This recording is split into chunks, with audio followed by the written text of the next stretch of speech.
Madrid, a comienzos del siglo XX, despertaba entre el sonido de los carruajes que aún resonaban en el empedrado y el rugido de los primeros automóviles que se atrevían a recorrer la Gran Vía. Era un tiempo de contrastes. La elegancia de los palacios convivía con la fiebre eléctrica de los cafés, donde se discutía sobre la República, la ciencia y el progreso. La España de Alfonso XIII buscaba su lugar en la modernidad, y en ese escenario un nombre brillaba con una mezcla de nobleza y política. Álvaro de Figueroa y Torres, el conde de Romanones. Heredero de una de las familias más antiguas de Castilla, Romanones no era un aristócrata típico. En su porte distinguido convivía la ambición del abogado, la elocuencia del orador y la convicción del reformista. En una época donde los títulos abrían puertas, él quiso abrir mentes. Mientras otros grandes de España se refugiaban en sus fincas o en los salones de la corte, Romanones eligió el estrado del Congreso, la tinta de los periódicos y el riesgo de la política activa. Su figura emergía como símbolo de una nobleza que no quería morir, sino transformarse. Madrid lo observaba con fascinación. En los años de 1912 a 1918, su nombre se repetía en los cafés, en las redacciones y en las academias. Fue ministro, presidente del Congreso y hasta 3 veces presidente del Consejo de Ministros. En los balcones de su palacio de la calle Miguel Ángel ondeaban las banderas del liberalismo y del monarquismo, conviviendo en un equilibrio precario que reflejaba las tensiones de toda una nación. Para algunos, era el modernizador que España necesitaba. Para otros, el último gran manipulador del viejo régimen. Pero todos coincidían en algo. Romanones era imposible de ignorar. Su vida parecía extraída de una novela de Benito Pérez Galdós. Educado, irónico, capaz de citar a Voltaire o a Cervantes en plena sesión parlamentaria, manejaba el arte de la palabra como un arma política. Sabía cuándo callar, cuándo provocar y sobre todo cuándo seducir. En una España cansada de golpes de Estado y de promesas incumplidas, él representaba la posibilidad de un reformismo desde dentro, de una aristocracia que se atrevía a debatir en lugar de mandar. Sin embargo, bajo la elegancia de su discurso, se escondía la tensión constante entre el ideal y la conveniencia. En los archivos de prensa de la época, su nombre se entrelaza con los grandes temas del momento: la educación, la cuestión obrera, la relación entre Iglesia y Estado, el voto universal masculino. Desde la tribuna del Congreso defendía que el país no podía avanzar sin escuelas ni maestros, sin abrir las puertas de la razón a los hijos de campesinos y obreros. El pueblo que no aprende repite su historia, solía decir con un tono entre el profeta y el político. Su liberalismo era sincero, aunque pragmático. Su visión, europea, aunque profundamente española. El Madrid de su tiempo era también un espejo de su dualidad. Bajo la luz dorada de los candelabros del Palacio Real, Romanones compartía cena con reyes y ministros, pero al día siguiente cruzaba la Puerta del Sol para escuchar las quejas de los sindicatos y las nuevas ideas que traían los periódicos de París. Su ambición no era destruir el sistema, sino reformarlo desde dentro. Sin embargo, la historia rara vez perdona a quienes intentan ser puentes entre dos mundos. Detrás de su mirada serena y su impecable bastón de marfil, se escondía una mente calculadora, consciente del peso del apellido y del peligro de la fama. Sus enemigos lo acusaban de oportunista, sus aliados de genio político. Él se veía a sí mismo como un servidor del Estado, alguien que había nacido noble pero que prefería ganarse el respeto por sus leyes más que por su linaje. En su casa de Guadalajara, entre retratos de antepasados con armadura, colgaban también fotografías de las primeras fábricas y trenes, símbolos de una España que, como él, trataba de mirar hacia adelante sin perder la memoria. A menudo se le veía caminar solo por el Retiro, con paso lento, leyendo en voz baja los discursos que más tarde pronunciaría ante el Congreso. Las palomas lo reconocían antes que algunos de sus votantes. En esos paseos, pensaba en una España reconciliada entre tradición y progreso. Pero lo que soñaba con la palabra no siempre podía sostenerlo la realidad. La política, como los viejos muros de sus palacios, tenía grietas imposibles de ocultar. Con el paso de los años, la figura del conde de Romanones se convirtió en un espejo de su tiempo. Brillante, contradictorio, apasionado y frágil. Encarnó la esperanza de una monarquía liberal que buscaba sobrevivir a su propio ocaso.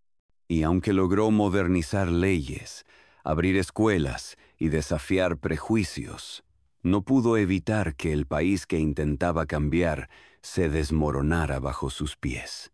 Porque en la España del siglo XX, ni el linaje ni la inteligencia bastaban para sostener el poder. Y así, entre luces de modernidad y sombras de decadencia, comenzó la historia de Álvaro de Figueroa, el conde que quiso modernizar un imperio que ya no existía. Antes de que Álvaro de Figueroa pronunciara su primer discurso en el Congreso, ya había una historia de siglos que pesaba sobre su apellido. La familia Figueroa era una de esas casas castellanas cuya sangre se confundía con la propia historia del reino. Desde los tiempos de los Trastámara, los Figueroa habían servido a la corona en la guerra y en la diplomacia, administrando territorios, comandando tropas y tejiendo alianzas con otras casas nobles. Su emblema, un escudo con 3 flores de lis sobre campo de oro, recordaba la fidelidad y la aspiración de grandeza de una estirpe acostumbrada a vivir entre el poder y el deber. La rama de los condes de Romanones surgió a finales del siglo XVIII, cuando el rey concedió el título a Juan Manuel de Figueroa y Torres, un antepasado que había destacado como jurista y consejero real. Con el tiempo, la familia se asentó en Guadalajara, donde combinó el señorío agrícola con una prudente inversión en finanzas y educación. A diferencia de otras casas nobiliarias que se encerraron en el esplendor decadente de sus palacios, los Figueroa creyeron que la supervivencia de su linaje dependía de adaptarse a los nuevos tiempos. Así, mientras en los campos de Castilla se escuchaba el rumor lento de las cosechas, en las bibliotecas familiares se acumulaban los tratados de política, las memorias de estadistas franceses y los discursos de la Ilustración, el joven Álvaro creció en ese entorno híbrido, entre retratos de antepasados con espada y conversaciones sobre ciencia, progreso y libertad. Nació en Madrid en el año 1863, en una época donde el país aún digería las heridas de la Revolución del 68 y la efímera Primera República. Su padre, Ignacio de Figueroa y Mendieta, era un hombre culto, moderado, perteneciente a esa nobleza que se esforzaba por mantener su influencia sin romper con la modernidad. Su madre, Claudia de Torres y Mendieta, provenía de una familia de terratenientes ilustrados y se encargó de que el joven conde recibiera una educación que combinara la disciplina aristocrática con el pensamiento crítico. La infancia de Álvaro transcurrió entre Madrid y Guadalajara, en un ambiente de relativa estabilidad económica. La familia poseía fincas agrícolas, una importante biblioteca y vínculos con la alta sociedad madrileña. Pero lo que más marcaría su carácter no sería el lujo, sino el contacto constante con el debate político. Desde niño escuchó hablar de monarquía, liberalismo, carlismo, República y Restauración. España, fragmentada por sus propias ideologías, ofrecía a aquel joven inquieto un escenario ideal para pensar en el futuro. En sus memorias, Romanones recordaría que en las tertulias familiares se citaban tanto a Jovellanos como a Balzac. Esa mezcla de erudición y mundo real, de reflexión y ambición, fue el combustible de su formación. Cuando ingresó en la Universidad Central de Madrid para estudiar Derecho, ya mostraba una aguda capacidad de análisis y una facilidad natural para la oratoria. No era un joven tímido ni conformista.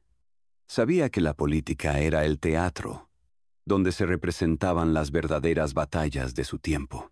Los profesores de la Facultad de Derecho lo describían como un alumno disciplinado, pero sobre todo curioso. Asistía a las clases de los grandes juristas de la época y frecuentaba los cafés intelectuales donde se reunían los discípulos del liberalismo. Allí, entre el humo del tabaco y el ruido de las tazas de porcelana, comenzó a fraguar su visión del Estado. Un equilibrio entre la autoridad del monarca y los derechos del ciudadano. Era una idea peligrosa en un país acostumbrado a los extremos, pero para Romanones representaba el único camino posible hacia el progreso. Su entrada en la vida pública fue temprana.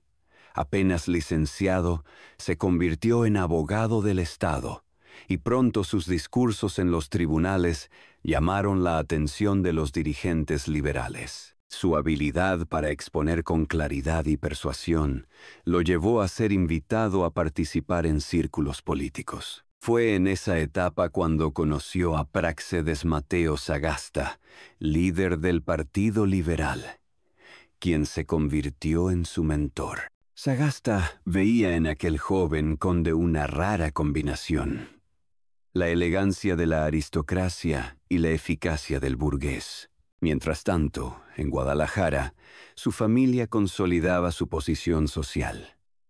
Los Figueroa no solo eran propietarios rurales, sino también inversores en compañías eléctricas, ferrocarriles y bancos regionales.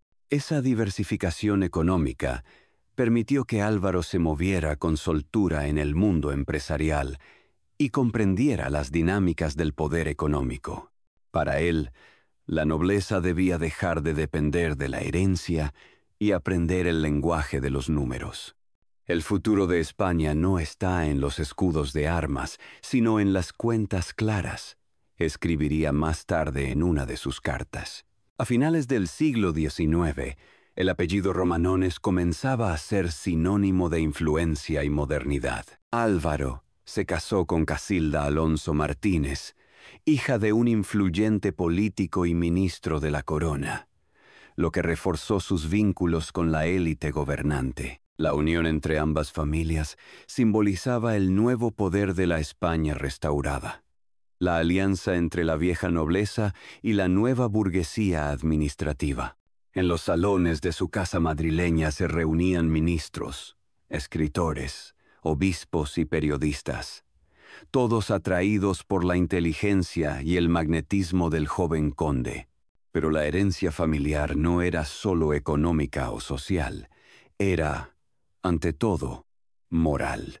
Los Figueroa se habían distinguido por una forma de patriotismo racional, basada en el servicio público y en la convicción de que el poder debía tener un propósito. Esa idea marcó profundamente al futuro primer ministro. Para él, la política no era un fin, sino un medio para modernizar la nación. Su nobleza, más que privilegio, era una responsabilidad.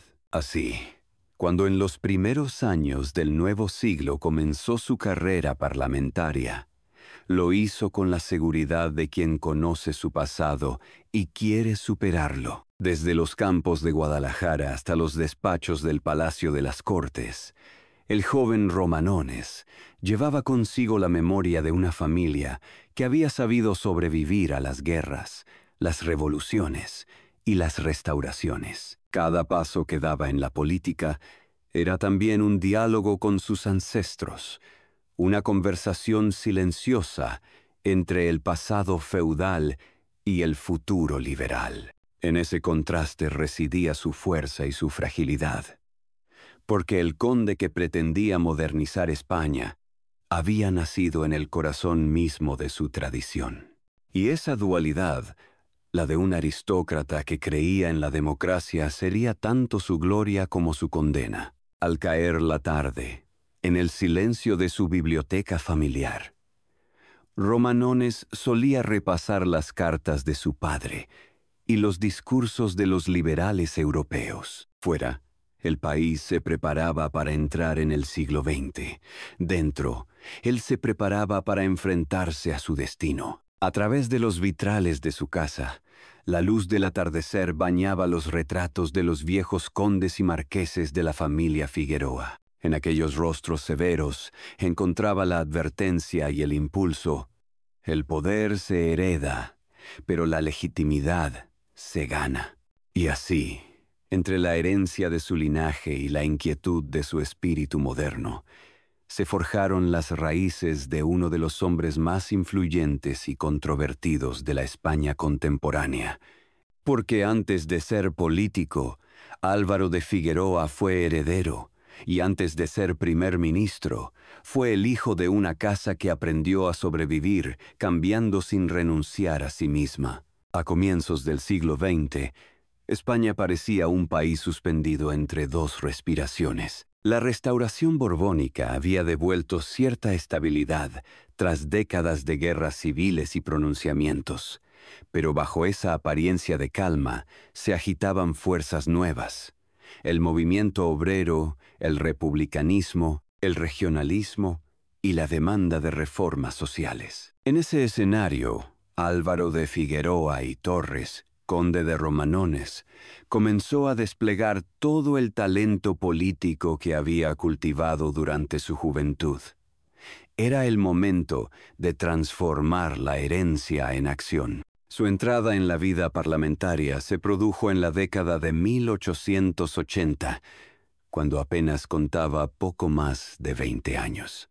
Desde el primer discurso, destacó por su facilidad oratoria y su capacidad para debatir sin perder la cortesía. En una época donde los políticos eran también actores, su voz grave y su dicción precisa llenaban el hemiciclo del Congreso. Pronto se convirtió en una de las figuras más prometedoras del Partido Liberal, el gran proyecto político de Práxedes Mateo Sagasta, que buscaba consolidar una monarquía constitucional al estilo europeo. Romanones entendió que el poder real no residía solo en el trono ni en los discursos, sino en el control de los mecanismos del Estado. Fue ministro de Instrucción Pública y Bellas Artes, luego de Fomento, y más tarde de Gobernación, cargo equivalente al de Interior. Desde allí, impulsó reformas educativas, modernizó el sistema electoral y promovió la extensión del voto masculino, convencido de que la participación ciudadana era la única forma de fortalecer el régimen. Su lema era tan simple como audaz: educar es gobernar. En los pueblos y ciudades comenzaron a levantarse nuevas escuelas públicas, muchas de ellas impulsadas por las leyes que él redactó y defendió con obstinación. Su cercanía con el rey Alfonso XIII fue otro factor decisivo. El joven monarca, que accedió al trono en su minoría de edad y asumió el poder efectivo en 1902, veía en Romanones a un aliado de confianza, culto y pragmático. Ambos compartían la ambición de modernizar el país, aunque con métodos diferentes. Mientras el rey creía en la centralización y el orden, Romanones apostaba por las reformas graduales, por convencer antes que imponer. En los retratos de la época, se los ve juntos en actos públicos, conversando con una naturalidad que pocos políticos disfrutaban. En privado, el conde sabía que esa amistad era un arma de doble filo. La cercanía con la corona le otorgaba poder, pero también lo convertía en blanco de críticas. Entre los años de 1912 y 1918, Romanones alcanzó el cenit de su influencia. Fue presidente del Consejo de Ministros en 3 ocasiones, además de ocupar brevemente la presidencia del Congreso. Durante ese período, España enfrentaba una situación internacional compleja: la guerra de Marruecos, las tensiones coloniales y más tarde la Primera Guerra Mundial, donde el país mantuvo una neutralidad oficialmente prudente, pero económicamente provechosa. Romanones comprendió que la neutralidad podía convertirse en una oportunidad para modernizar la industria y fortalecer la posición internacional del país. Sus discursos en las Cortes eran acontecimientos sociales. Las crónicas de la prensa describen cómo los diputados y periodistas esperaban su intervención como se espera la aparición de un actor en el escenario. Su tono combinaba ironía y gravedad. Podía citar a Rousseau para luego recurrir a un refrán castellano. En una sesión célebre respondió a un adversario que lo acusaba de aristócrata disfrazado de demócrata, con una frase que quedó grabada: «Señor mío, no hay disfraz más honesto que el de la razón». Aquel ingenio le ganó tantos admiradores como enemigos. La influencia de Romanones no se limitaba al Parlamento. Entendió como pocos la importancia de la prensa en la formación de la opinión pública. Compró participaciones en diarios como El Globo y La Época, y financió la creación de nuevos periódicos en provincias, donde podía difundir las ideas del liberalismo monárquico. También apoyó instituciones culturales y educativas, desde universidades hasta museos, convencido de que el prestigio de un político debía medirse por lo que dejaba a las generaciones futuras. Madrid en aquellos años respiraba un aire nuevo: tranvías eléctricos, cafés literarios, exposiciones universales. Y en el centro de esa modernidad, el nombre de Romanones aparecía una y otra vez. Su relación con la aristocracia tradicional fue, sin embargo, ambivalente.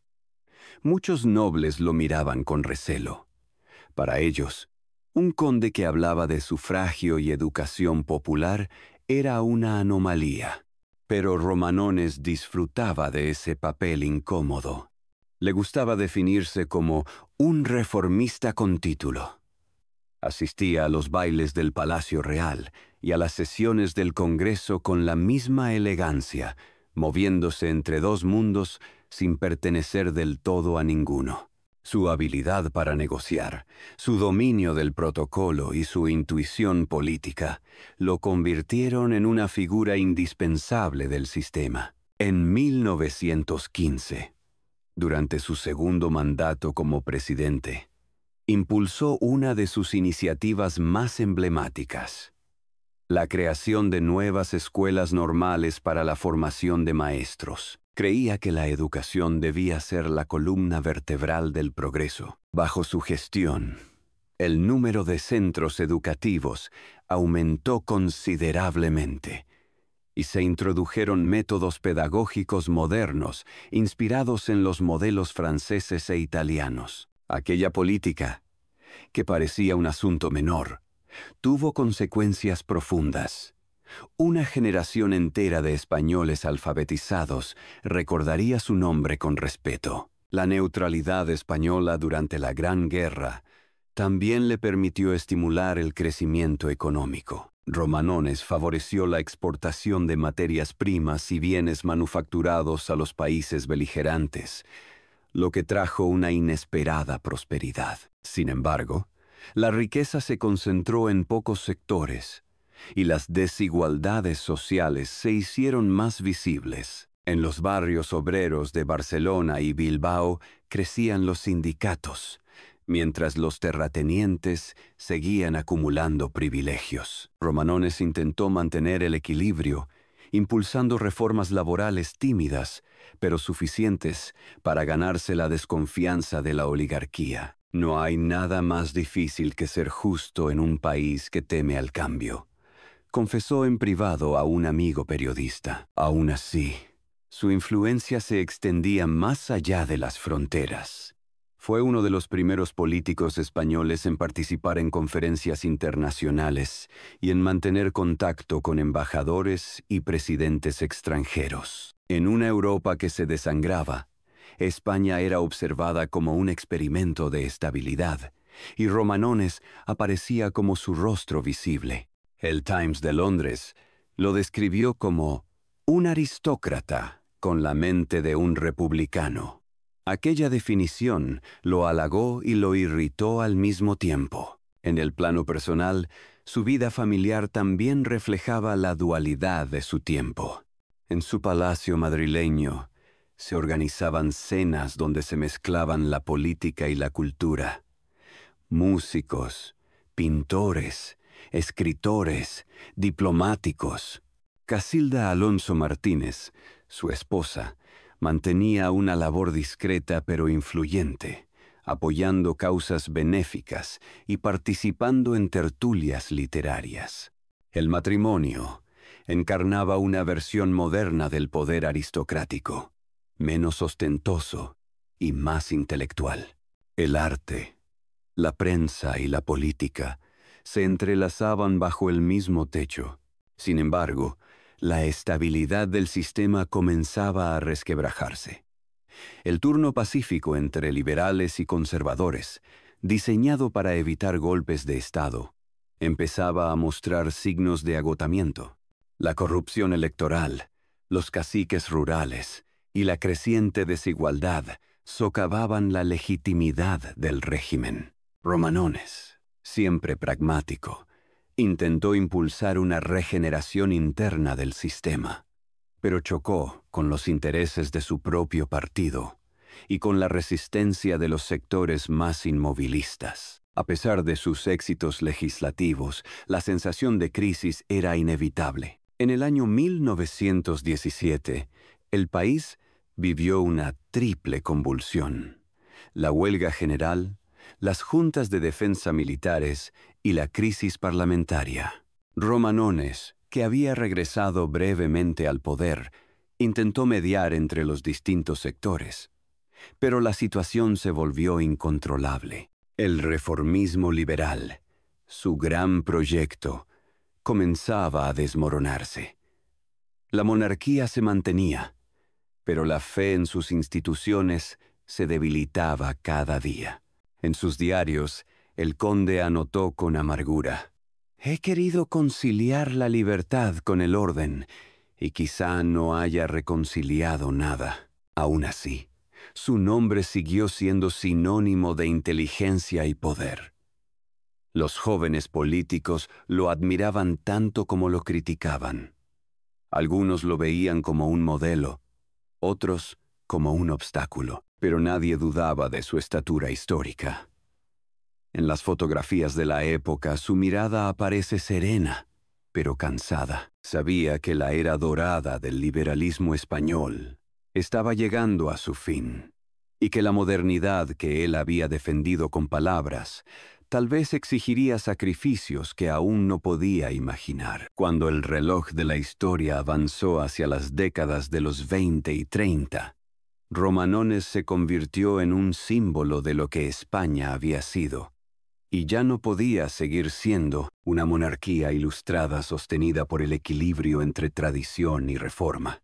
Su estrella política seguía brillando, pero cada día con una luz más tenue, y así, mientras el país se preparaba para nuevos vientos, el conde que había dominado los salones del poder comenzó a sentir que su propia obra lo estaba empujando hacia el ocaso. Porque quien intenta construir el puente entre el pasado y el futuro corre el riesgo de quedarse atrapado en el medio. A medida que la luz dorada de la era liberal se apagaba, la figura de Álvaro de Figueroa, conde de Romanones, comenzó a proyectar una sombra larga sobre la política española. Lo que durante años había sido símbolo de modernidad y equilibrio, se transformó, poco a poco, en el rostro de un sistema fatigado. Su talento político seguía intacto, pero el país ya no era el mismo. La España de los años 20 estaba herida, desconfiada, cansada de discursos, hambrienta de resultados. El conde lo comprendió, pero no supo retirarse. Acostumbrado al poder, a la influencia y al aplauso, no podía concebir una vida sin ellos. Y en ese apego al escenario público se incubaron las contradicciones que marcarían su declive. Los rumores sobre su riqueza y las acusaciones de corrupción comenzaron a perseguirlo. No se trataba solo de envidias. Su fortuna personal había crecido al ritmo de su carrera política gracias a inversiones en ferrocarriles, prensa y negocios agrícolas. Aunque muchas de esas operaciones eran legales, la frontera entre la política y los intereses privados resultaba difusa. La prensa republicana lo retrataba como el símbolo del caciquismo elegante. Romanones se defendía con ironía. «No soy rico por ser político», decía. «Soy político porque sé administrar». Sin embargo, su imagen pública comenzaba a erosionarse. Las masas obreras, que antes lo escuchaban con respeto, ahora lo veían como un representante de la vieja oligarquía. Los jóvenes intelectuales, influenciados por el regeneracionismo y el pensamiento socialista, lo acusaban de haber convertido el reformismo en un teatro. La palabra cacique, que él había intentado erradicar del diccionario político, volvió a perseguirlo como un eco de otro tiempo. Los años de 1917 y 1918 marcaron un punto de inflexión. España atravesaba una de sus crisis más graves. Huelgas generales, motines en el ejército, inflación y hambre. Romanones, que había regresado al poder para intentar contener la tormenta, se encontró atrapado entre fuerzas imposibles de conciliar. De un lado, los trabajadores que exigían justicia social. Del otro, los terratenientes y banqueros que temían perder sus privilegios. Su gobierno, que pretendía ser de orden y progreso, terminó siendo de desgaste y contradicción. El conde, que siempre había confiado en la palabra, descubrió entonces el límite de su elocuencia. Las calles ya no escuchaban, solo gritaban. Los periódicos liberales que antes lo defendían empezaron a distanciarse. Incluso el rey Alfonso XIII, su viejo aliado, comenzó a mirar hacia otros horizontes políticos. En el Palacio de Oriente, las conversaciones se inclinaban hacia soluciones autoritarias. Romanones, defensor del parlamentarismo, se dio cuenta de que el monarca en quien había confiado comenzaba a dudar del sistema que ambos habían construido. Su caída fue lenta, pero implacable. Los historiadores coinciden en que, más que un error puntual, lo que arruinó a Romanones fue su exceso de confianza. Había gobernado un país que ya no existía, creyendo que la palabra reforma bastaba para calmar la impaciencia de una nación que pedía revolución. En sus memorias, escritas muchos años después, confesaría con melancolía: «Creí que podía cambiar España sin cambiar sus cimientos». Era la confesión de un hombre lúcido que había comprendido demasiado tarde el alcance de su tiempo. A nivel personal, también comenzó a sentirse aislado. Algunos de sus antiguos colaboradores se distanciaron para no compartir su impopularidad. En los círculos aristocráticos, su prestigio se mantenía, pero teñido de escepticismo. Era el conde que había querido ser reformista, y el reformista que seguía siendo conde. Ni la nobleza ni la calle lo aceptaban por completo. En sus paseos por el Retiro, donde años atrás había ensayado discursos, ahora caminaba en silencio, observando a los jóvenes estudiantes que leían a Ortega y Gasset o a Unamuno. Sabía que esa generación pensaba en otra España, una donde su nombre sería parte del pasado. El golpe final llegó con la dictadura de Miguel Primo de Rivera, instaurada en 1923.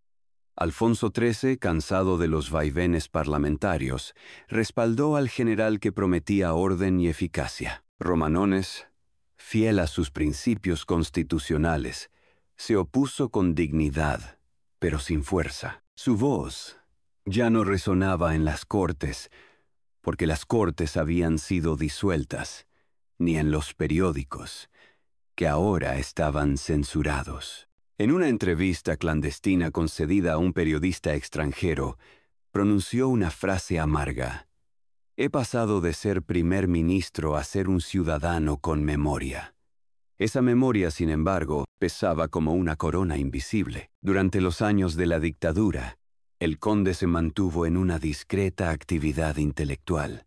Escribió artículos sobre historia, política y derecho, tratando de dejar testimonio de su época. Aunque no participó en conspiraciones, mantuvo contacto con sectores liberales que esperaban el regreso de la monarquía constitucional. Su casa de la calle Miguel Ángel se convirtió en un refugio para viejos parlamentarios y escritores, donde se discutía sobre el futuro con una mezcla de nostalgia y lucidez. Allí, entre los retratos descoloridos de sus antepasados, el conde seguía creyendo en la fuerza de las ideas, incluso cuando los hechos lo desmentían. Cuando en 1930 cayó la dictadura de Primo de Rivera, Romanones reapareció brevemente en la escena política.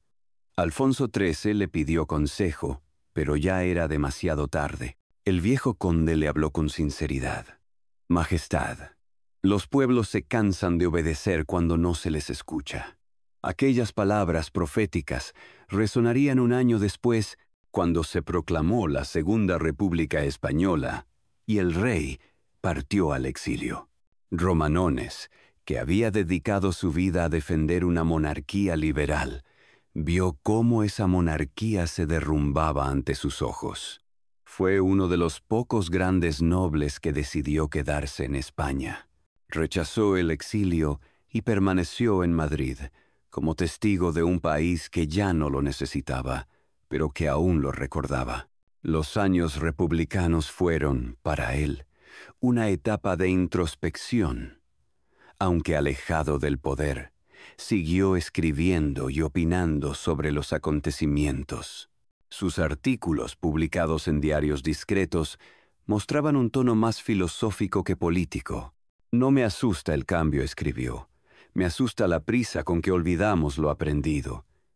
Su figura, antaño temida y discutida, empezó a adquirir un matiz casi pedagógico. Algunos jóvenes periodistas lo visitaban para escuchar sus recuerdos. Él los recibía con cortesía y una ironía suave. «Yo fui liberal, cuando eso era una novedad». Pero la tragedia aún no había terminado. En 1936 estalló la Guerra Civil, y España se convirtió en el escenario de su propia destrucción. Romanones, ya anciano, asistió con dolor al enfrentamiento entre los mismos ideales que había intentado conciliar toda su vida. Permaneció en Madrid durante los primeros meses del conflicto, protegido por su avanzada edad y su reputación. Nunca tomó partido abierto por ninguno de los bandos. Su fe en el diálogo lo mantenía neutral, aunque esa neutralidad era vista con sospecha por ambos lados. En cartas privadas a su familia, escribió: «Nada hay más triste que ver morir a un país que uno intentó enseñar a vivir». Durante los años de la guerra, perdió amigos, propiedades y gran parte de su influencia. Sin embargo, su vida fue respetada, en parte por el reconocimiento de su pasado y en parte por la discreción con que supo mantenerse al margen. Cuando terminó la contienda y el régimen de Franco se consolidó, el viejo conde comprendió que la España que emergía de las ruinas no era la suya. Se refugió definitivamente en la escritura y en la memoria. En sus últimos textos, mezcla de ensayo y confesión, dejó constancia de su desencanto y de su esperanza. He visto pasar monarquías, dictaduras y repúblicas, escribió, pero ninguna ha comprendido aún que gobernar es escuchar. El lado oscuro de su trayectoria no fue la corrupción ni la ambición, sino la ceguera del reformista que confunde evolución con permanencia. Romanones quiso modernizar sin romper, integrar sin dividir, conciliar sin ofender. Pero la historia no suele ser compasiva con los moderados. Entre los extremos que dominaron el siglo, su figura terminó siendo la de un hombre puente que, en su empeño por unir las orillas, quedó atrapado en medio del río. Hacia el final de su vida, caminaba cada tarde por los jardines de su casa en Guadalajara, con paso lento y mirada serena. A veces murmuraba fragmentos de sus discursos antiguos, como si hablara con fantasmas de otro tiempo. Ya no había audiencias ni cámaras, pero su voz seguía teniendo el tono del estadista. Algunos testigos recuerdan que al caer la tarde se detenía frente a una estatua de Jovellanos y decía en voz baja: «Tú también creíste que la razón bastaba». En esas palabras había resignación, pero también orgullo. Romanones no renegaba de su destino.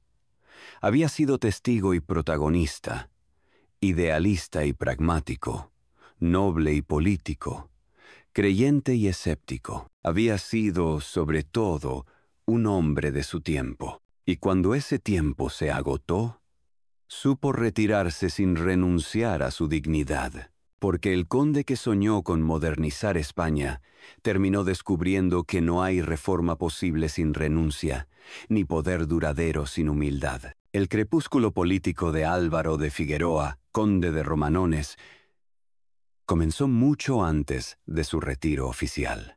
Fue una decadencia lenta, casi imperceptible al principio, como esas puestas de sol que se prolongan hasta que la oscuridad se impone sin violencia. Su generación, la de los reformistas liberales de la Restauración, se extinguía bajo el peso de una nueva España que no entendía los equilibrios ni los matices.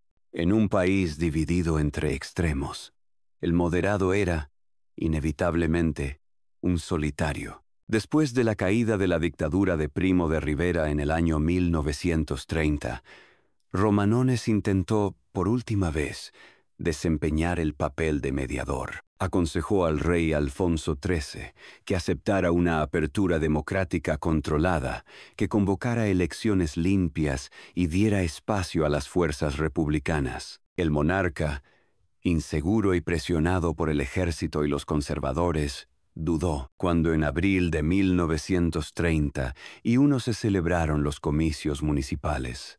La victoria de las candidaturas republicanas en las grandes ciudades fue interpretada como un plebiscito.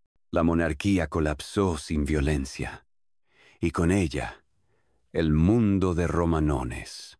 Al día siguiente de la proclamación de la Segunda República Española, el conde se mantuvo en silencio. Desde su casa en la calle Miguel Ángel, observó las banderas tricolores ondeando en los balcones de Madrid. No hubo resentimiento en su mirada, sino una melancolía profunda. Había dedicado más de medio siglo a intentar reconciliar tradición y progreso, y ahora contemplaba cómo la historia elegía su propio rumbo sin pedirle permiso. «He sido testigo de un cambio de era», escribiría más tarde, «y eso basta para justificar una vida». Durante los primeros años de la República, Romanones permaneció en Madrid. No fue perseguido, aunque su influencia desapareció por completo. Algunos de sus antiguos adversarios republicanos lo trataban con un respeto distante, reconociendo en él a un adversario honesto. En entrevistas esporádicas, reiteraba su convicción de que la monarquía constitucional podría haber sobrevivido si hubiera escuchado a tiempo las demandas sociales. En un artículo publicado en un periódico moderado escribió: «España no se perdió por exceso de libertad, sino por miedo a ejercerla». Su retiro fue, al mismo tiempo, físico y espiritual. Dejó la política activa y se dedicó a escribir. Entre 1931 y 1936 publicó sus Memorias políticas, una obra monumental en 3 volúmenes que combinaba crónica, análisis y confesión. En ellas, repasó los grandes episodios de su vida pública, con lucidez y sin autocompasión. Reconoció errores, defendió decisiones y retrató con franqueza a los protagonistas de su tiempo. Esos textos, más que una justificación, eran un testamento. En sus páginas se respira la tristeza de quien comprendió demasiado tarde la naturaleza efímera del poder. La guerra civil lo sorprendió con más de 70 años. Decidió permanecer en España, protegido por su reputación y por la prudencia. Mientras muchos nobles huyeron al exilio o tomaron partido, él eligió la neutralidad. Su casa en Madrid se convirtió en refugio temporal para intelectuales, religiosos y antiguos colaboradores perseguidos. No tenía ejército ni influencia política, pero su nombre aún inspiraba cierto respeto, incluso entre los más radicales. La paradoja era evidente. El político que había sido acusado de representar el viejo régimen se convirtió, en medio del caos, en símbolo de cordura. Durante los años del conflicto, Romanones escribió poco. Sus cartas privadas, conservadas en parte por sus descendientes, revelan una voz serena, casi resignada. He visto caer gobiernos y tronos, anotó, pero nunca vi caer la esperanza de un pueblo con tanta violencia. Su visión del país era trágica pero no cínica. Sabía que la destrucción podía ser también un inicio, aunque él no viviría para ver su desenlace. Al terminar la guerra, en 1939, el nuevo régimen franquista lo toleró sin abrazarlo. Franco, consciente de su prestigio, prefirió no molestarlo. El viejo conde, en cambio, comprendió que su tiempo había terminado. No intentó volver a la política ni rehabilitar su figura. Pasó los últimos años de su vida entre Madrid y Guadalajara, escribiendo artículos breves sobre historia, reflexionando sobre el pasado y recibiendo visitas de periodistas y jóvenes historiadores. Su biblioteca repleta de volúmenes franceses, ingleses y españoles se convirtió en su reino final. A pesar de su avanzada edad, conservaba la elegancia que lo había distinguido siempre. Vestía con sobriedad, caminaba con bastón de marfil y mantenía intacta la cortesía de otro siglo. Quienes lo visitaban quedaban impresionados por la claridad de su pensamiento. Hablaba con serenidad de Alfonso XIII, de Sagasta, de Maura, de Canalejas. Todos quisimos salvar algo que estaba destinado a caer, decía. Había aceptado su derrota con la misma dignidad con la que había ejercido el poder. Los últimos años fueron también los más humanos. Leía cada mañana los periódicos, aunque evitaba los titulares políticos. Prefería los ensayos, la historia y la literatura. En sus ratos de soledad, dictaba fragmentos de un libro inconcluso sobre el arte de gobernar. En uno de esos textos, escribió una frase que resume toda su filosofía. El poder, cuando no sirve a la educación del pueblo, se convierte en su enemigo. Era la voz de un hombre que había creído en la pedagogía del Estado, en la posibilidad de que la ley iluminara la vida. Pero también era la confesión de quien había visto esa esperanza desvanecerse. Romanones murió en Madrid en el año 1950, a los 87 años. No hubo funeral de Estado, pero su entierro congregó a políticos de distintas tendencias, diplomáticos, escritores y ciudadanos anónimos. Algunos acudieron por respeto, otros por nostalgia. En el cementerio de Guadalajara, su tumba lleva una inscripción sobria: Serví a mi país con fe y con razón. Ningún epitafio podría describirlo mejor. Con su muerte se cerró un ciclo histórico. La generación de los liberales monárquicos, aquellos que creyeron en el progreso desde la mesura, desaparecía definitivamente. En la España del siglo XX, marcada por dictaduras, guerras y exilios, su figura quedó como un vestigio de otra manera de entender el poder, la del diálogo, la prudencia y la convicción moral. Los historiadores posteriores lo juzgarían con matices. Algunos lo acusaron de haber perpetuado el sistema caciquil, otros de haber sido demasiado blando con el cambio. Pero todos coincidieron en una cosa: su inteligencia política fue excepcional. En los años posteriores, su familia mantuvo vivo el título de conde de Romanones, aunque sin el peso político que había tenido antaño. Los descendientes del conde conservaron los archivos, la correspondencia y las memorias que hoy permiten reconstruir su vida. Gracias a ellos, los historiadores del siglo XXI pueden leer no solo los hechos, sino también las dudas, los temores y las esperanzas de un hombre que quiso reconciliar a España consigo misma. Si el siglo XIX español fue el de los pronunciamientos y los sueños rotos, el siglo XX de Romanones fue el de los intentos racionales de reparación. Su caída no fue un castigo, sino una consecuencia inevitable del tiempo. El reformista había agotado su causa porque el país había cambiado de lenguaje. Las palabras liberal, monarquía y modernidad ya no significaban lo mismo. Y en ese cambio de sentido murió también su mundo. Pero hasta el final mantuvo la calma de los hombres que entienden que la historia es más grande que ellos.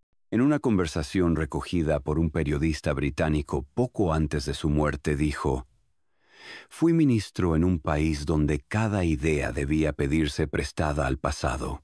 Quizá llegue el día en que los españoles aprendan a inventar su propio futuro». Y con esa mezcla de lucidez y cansancio, se despidió del siglo que había intentado cambiar. El último conde liberal cerraba los ojos, y con él se apagaba el eco de una España que había creído, por un instante, que la razón podía ser suficiente. En el silencio de la historia, hay nombres que no resuenan por el estruendo de sus triunfos, sino por la dignidad de su derrota. Álvaro de Figueroa, conde de Romanones, pertenece a esa rara estirpe de hombres que creyeron que el poder debía ser un acto de razón y no de imposición. Su figura, hoy relegada a los libros y archivos, representa una de las últimas tentativas de la nobleza por reconciliarse con la modernidad, por dejar de ser un privilegio y convertirse en un servicio. El legado de Romanones no puede medirse en monumentos ni en victorias. Su obra más duradera fue invisible: la educación, la ley, la palabra. Fue uno de los artífices de la alfabetización de masas, del acceso de los hijos del pueblo a la instrucción pública. Bajo su mandato se consolidaron las escuelas normales, se amplió el voto masculino y se reforzó la idea entonces revolucionaria de que un ciudadano instruido valía más que un súbdito obediente. En un país acostumbrado a las jerarquías rígidas, él apostó por la inteligencia como fuerza igualadora. Esa fe en la educación fue su credo y su condena. En la España convulsa del siglo XX, enseñar era un acto político y soñar con una ciudadanía ilustrada equivalía a desafiar siglos de miedo. Pero Romanones persistió.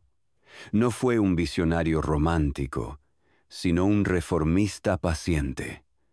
Creía en los pequeños cambios, en las reformas graduales que, con el tiempo, abren grietas en los muros más sólidos.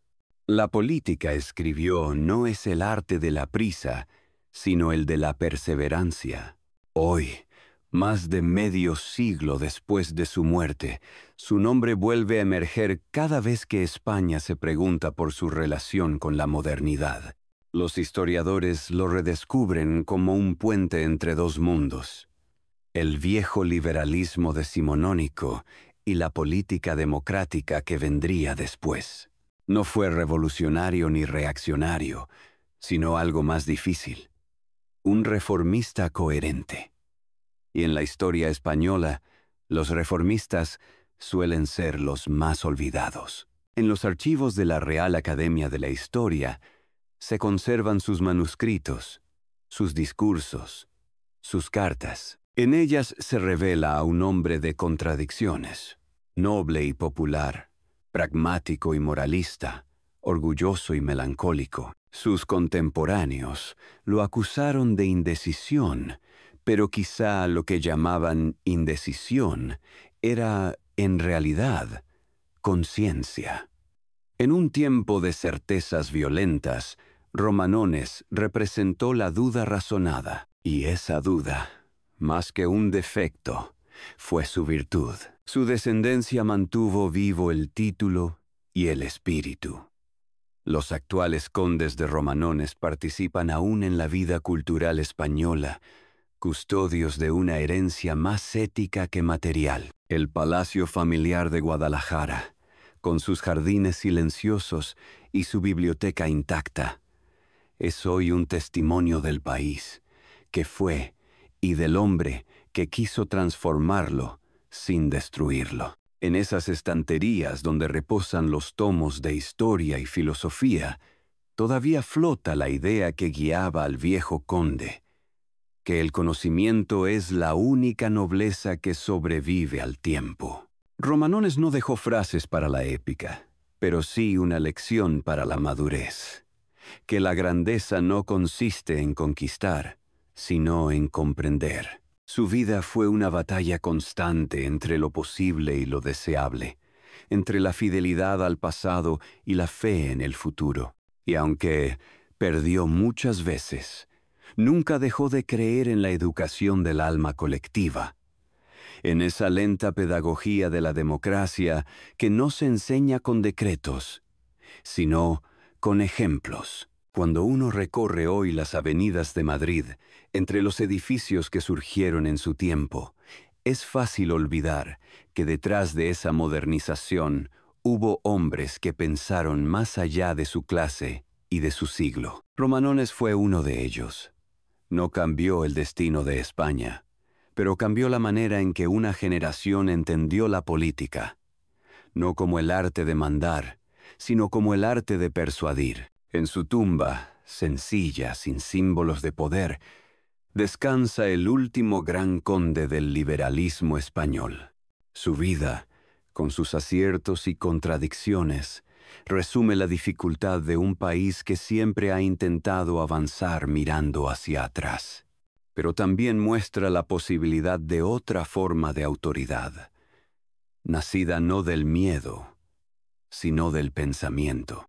Y quizás esa sea su herencia más valiosa: la fe en la razón como forma de patriotismo. Una fe discreta, frágil, pero luminosa. La fe del hombre que quiso modernizar España con la única arma que poseía: la palabra. La historia del conde de Romanones no fue una epopeya de conquistas, ni una tragedia de ambición desmedida. Fue, más bien, el retrato íntimo de un hombre que quiso reconciliar dos Españas: la que miraba al pasado con orgullo y la que soñaba con el futuro con esperanza. Su vida, tejida entre leyes, discursos y silencios, nos enseña que el poder puede ser noble cuando nace del pensamiento, y que la verdadera herencia no se mide en títulos, sino en ideas. Romanones creyó en la educación como salvación,